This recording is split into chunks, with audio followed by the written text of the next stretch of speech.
Les experts basket saison 2, épisode 12, on est très heureux de vous retrouver sur Monaco Info en cette période de vacances scolaires, mais pas de repos pour les Braves et notamment pour notre consultant Ali Traoré. Bonjour Ali. Bien sûr, vous l'avez dit, absolument pas de repos pour les Braves, surtout qu'il y a une actualité brûlante pour la Roca Team. Et on va tout de suite la débriefer.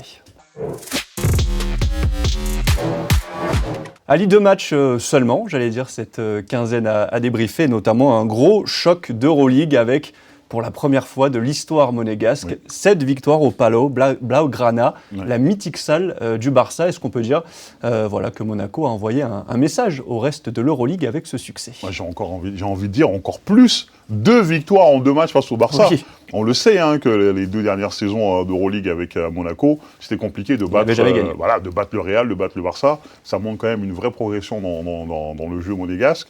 Et ouais, cette victoire au Palau Blaugrana, c'est vrai qu'il n'y avait pas facile. On a galéré à dire, tout à fait. Je suis pas seul. C'est une victoire référence, c'est un message envoyé à toute l'Euroleague et c'est une performance majeure pour la Roca Team. Et c'est la malédiction du 5 qui est enfin brisée, puisque depuis que Monaco joue en Euroleague, depuis donc 2 saisons et demie, à 3 reprises, Monaco avait enchaîné ses 5 victoires d'affilée, mais à chaque fois c'était un peu cassé les dents sur la 6e. Là c'est fait, 6 victoires d'affilée pour Monaco. Qu'est-ce que ça veut dire ? Qu'est-ce que ça veut dire ? C'est-à-dire que Monaco actuellement est dans une passe très très très positive. C'est-à-dire que Monaco est en train de s'installer clairement dans le top du basket européen. Et c'est-à-dire que Monaco a vraiment des belles prétentions pour ce top 4, en sachant, on n'oublie pas, que cette Euroleague cette saison, à mon sens, c'est la plus relevée de l'histoire. Donc c'est vraiment une performance majeure. Un succès 77-67, pourtant ça avait mal débuté pour les Monégasques qui ne mettaient pas un tir dans le premier quart-temps. Malgré tout, il n'était qu'à 9 points, 21-12. Voilà, qu'est-ce qui se passe dans cette entame de match un peu compliquée ? J'imagine que le Barça, en plus c'était la première de Ricky Rubio, donc c'est le retour d'une légende, une idole au club. Le Barça a mis beaucoup de pression dès le début.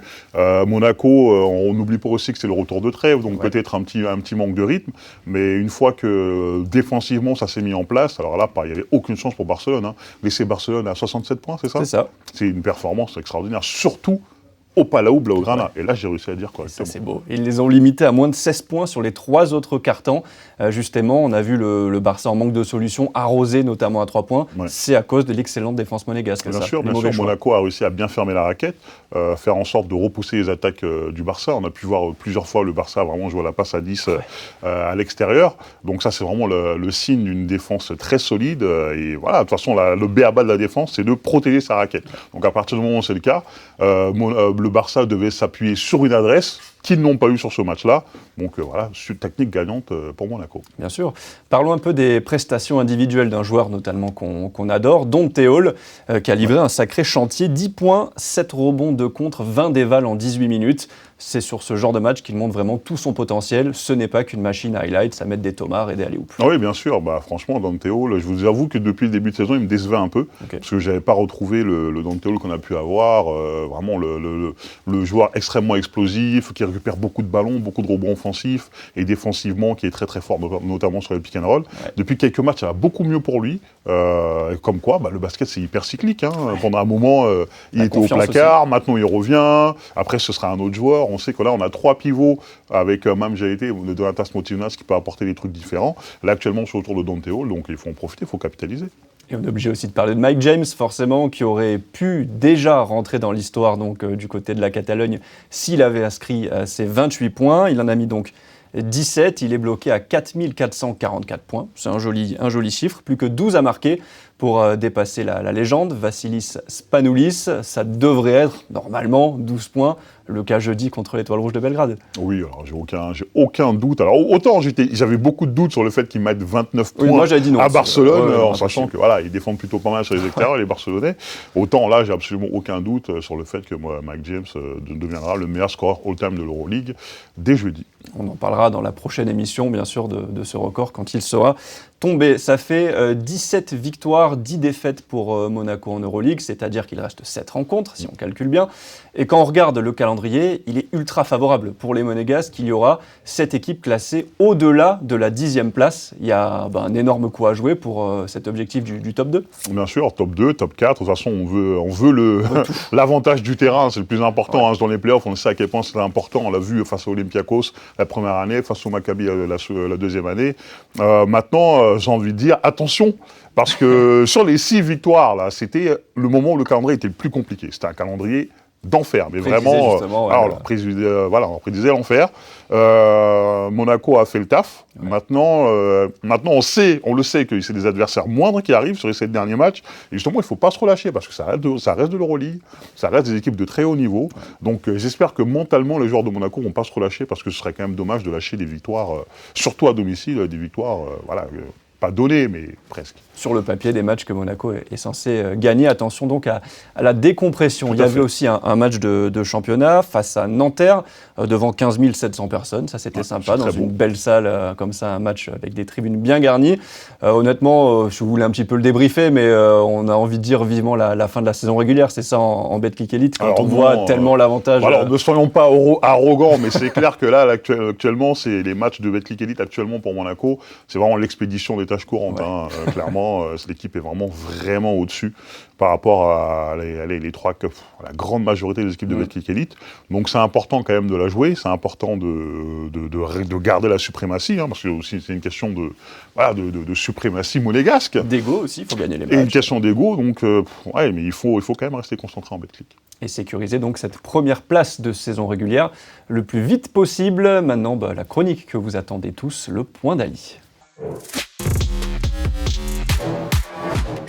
Le point d'Ali consacré aujourd'hui à un joueur qui est en train de prendre une autre dimension cette saison du côté de la Roca Team, c'est Mathieu Strazel, première sélection au All-Star Game et lors de ses fenêtres internationales avec les Bleus, première sélection en équipe de France également, et ça s'est bien passé. 12 points en 18 minutes, un seul ballon perdu lors de la victoire face à la Croatie, et 11 points en 19 minutes. Un seul ballon perdu aussi lors de la victoire face à la Bosnie. Est-ce qu'on peut parler d'une ascension fulgurante pour Mathieu Strazel ? Oui, normal. Alors Mathieu, maintenant, il a 21 ans. C'est depuis qu'il y a 17 ans qu'il est sur les parquets de Betclic Elite. Pour moi, c'est le futur de la Roca Team, il faut le dire, clairement. Je pense qu'il a été re-signé cet été pour plusieurs années. Il est en train de passer un cap. Vraiment, et ça se voit, parce que dès qu'on fait appel à lui, et ça, pour moi, c'est sa plus grande force, c'est son mental, parce qu'il y a certains matchs de Euroleague où il ne jouait pas du tout, mais dès qu'on fait appel à lui, notamment en Betclic Elite, et même en Euroleague, certains matchs où il a été vraiment très fort, notamment le dernier match face à Barcelone. Il est titulaire. Voilà, et moi je pense que clairement, Mathieu Strazel, il a un coup à jouer, que ce soit en équipe de France, cet été, pour les Jeux Olympiques, et bien sûr, sur la Roca Team, sur le futur. Pour moi, Monaco doit faire la place à Mathieu Strazel. Avant, quand Zvezdan Mitrovic le lance à l'Asvel, on pouvait peut-être le considérer comme un shooter exclusif. Il rentrait, il mettait ses tirs de très loin. On a le sentiment qu'il a vraiment élargi sa palette. C'est devenu aussi un gros défenseur désormais. Très bon aussi pour faire désormais jouer aussi ses coéquipiers. Voilà, on sent que c'est un joueur plus complet aussi. Bien sûr, c'est un joueur très complet. Sa qualité première, quand il était plus jeune, on l'a dit, c'était mettre la pression sur les défenses et mettre des tirs. Maintenant, il peut driver, il peut finir au panier. Il distribue le jeu et ça se voit qu'aussi qu'il a vraiment la mentalité de floor général, c'est-à-dire le général sur le terrain, le sens où il sait analyser le jeu à plusieurs phases de jeu où il voit qu'il y a un mismatch, par exemple, il y a un petit sur un grand, il arrête le jeu, il dit ok les gars, maintenant on met le ballon là. Donc c'est clair. De toute façon, il a joué que dans des gros clubs. Oui, et là, ces dernières années, il a appris avec des joueurs extraordinaires, des joueurs comme Mike James, des joueurs comme Elie Okobo, des joueurs comme Jordan Lloyd. Donc forcément, ça accélère l'apprentissage d'un aussi jeune joueur. Lors d'une interview récemment, il a déclaré « Le statut que Mike James a en Euroleague, j'aime l'avoir en championnat, je travaille pour ça ». Bien sûr. Certains pourraient prétendent que c'est peut-être un peu arrogant, cette déclaration. Honnêtement, déjà, c'est quelqu'un qui a confiance en lui et surtout qui livre aussi sur le terrain. C'est de l'ambition. Moi, à partir du moment où quelqu'un parle et qu'il assume sur le terrain, il n'y a pas de problème. Ce que j'aime pas, c'est les joueurs qui parlent et qui n'assument pas sur le terrain. S'il le dit et qu'il assume, il n'y a aucun souci. Et il a raison. Cette saison, c'est lui qui fait tourner la boutique en Betclic Elite. Exactement. Mike James, c'est normal que ils ne mettent pas autant d'influx nerveux en Betclic qu'en Euroleague. Donc, clairement, de toute façon, on le voit, son temps de jeu en Betclic, il est énorme. Ouais. Et Sacha Obradovic a clairement confiance en lui pour faire tourner la boutique dans le championnat de France. Et ses moyennes aussi augmentent saison après saison. On passe à la question du jour. Vous avez peut-être découvert que lors des fenêtres internationales, Don Théo a joué avec l'Azerbaïdjan, alors qu'il est américain. Il y a beaucoup de joueurs comme ça. On se souvient que Dibost était bulgare. Pour les plus anciens qui suivent le club depuis un peu plus longtemps, Zach Wright était aussi bosnien. Il y a donc de plus en plus fréquemment ces doubles nationalités dans le basket européen.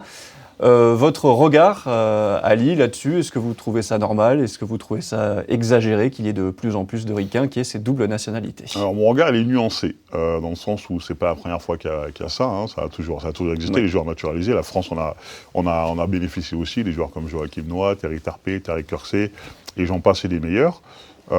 Sergi Baca, l'ami espagnol. Tentative pour avec Joël Embiid qui a échoué. Oui, c'est vrai. Donc voilà, la règle est là. On le sait, on a droit à un naturalisé. Pas de souci. Là où, effectivement, il y a un problème d'éthique, c'est quand ce sont des joueurs qui n'ont absolument rien à voir avec le pays. Oui. Voilà, par exemple, Lorenzo Brown avec l'Espagne, Dante, je l'adore, mais l'Azerbaïdjan, je ne suis pas sûr qu'ils connaissent le nom de la capitale. Ce genre de choses-là. Donc, perso, j'ai un peu de mal avec ça. Parce qu'il y a un lien, je sais pas, une grand-mère, ou alors vous avez vécu dans le pays, un joueur qui a joué et vécu dans le pays pendant longtemps, Lorenzo Brown n'a jamais joué en Espagne, par exemple. Ça, peut-être passer des vacances à Madrid, mais voilà, ça suffit pas. Quoi. Ça me pose un peu de problème. Maintenant, voilà, c'est comme ça, c'est la règle. Tant que c'est la règle, il faut en profiter. Et moi, j'ai envie de dire, si vous voulez pas être les piliers d'un nom de la force, la France, si vous voulez naturaliser un mec, naturalisez Mike James. Ah, alors ça va plaire à quelqu'un, cette phrase. Oui, ça va plaire à quelqu'un, mais franchement, on se dit qu'on a un peu de problème à la main. Je peux vous dire que Mike James en équipe de France, avec l'équipe de fous furieux qu'on a, là, avec Wemby, Gobert et j'en passe et les meilleurs, ça peut être sympa. Donc je demande actuellement la naturalisation de Mike James en équipe de France. Vous n'êtes pas le seul pays à avoir pensé à cette idée, puisqu'on se souvient que la Lettonie avait, avant le mondial, songé à naturaliser Mike James. Et là, c'était les joueurs qui avaient dit non, on n'en veut pas. Bien sûr. Moi, je pense que les joueurs, ils diront pas non quand le MVP de l'Euroleague veut venir aider la France à gagner une médaille olympique. Alors on va maintenant se mettre du côté des clubs, Ali, puisque c'est double nationalité, c'est passeport, donc Bosman quand on est européen, ou Cotonou du coup quand ce sont des joueurs africains. C'est un vrai plus pour les clubs quand on sait qu'il y a ce quota de joueurs à mettre sur le terrain ou à laisser en tribune pour les Américains. C'est aussi intéressant pour les clubs désormais. C'est surtout pour ça que les joueurs prennent la nationalité des pays dont ils n'ont aucune idée d'où se trouve la capitale, parce que ça leur permet d'avoir un statut autre que le statut de US, et ça leur permet d'être dans les... Du coup, ça montre leur valeur marchande, parce que du coup, ils peuvent plus négocier des contrats, puisque pour les clubs, ça leur permet d'ajouter des joueurs de haut niveau en plus, parce qu'ils ont un passeport, voilà, un passeport au Cotonou ou européen, et voilà, c'est le vrai nerf de la guerre, et là, c'est par rapport aux clubs, c'est pas vraiment par rapport aux équipes nationales. Les équipes nationales, c'est cool, ça les aide, mais les joueurs, la vraie plus-value, c'est d'avoir un passeport pour pouvoir avoir un plus gros pouvoir de négociation avec les clubs. Donc ça aussi, c'est un autre problème. Voilà, chacun avec son éthique. En tout cas, votre appel a été entendu, votre cri du cœur, mon cher Ali, a été attendu. On attend de voir si Mike James va un jour porter la tunique rejoins-nous, Mikey, de l'équipe de France. Merci infiniment d'avoir été comme chaque quinzaine avec nous, toujours un plaisir. Et on se retrouve pas ce lundi, l'autre d'après. Vous en avez l'habitude pour continuer à parler basket ensemble sur Monaco Info.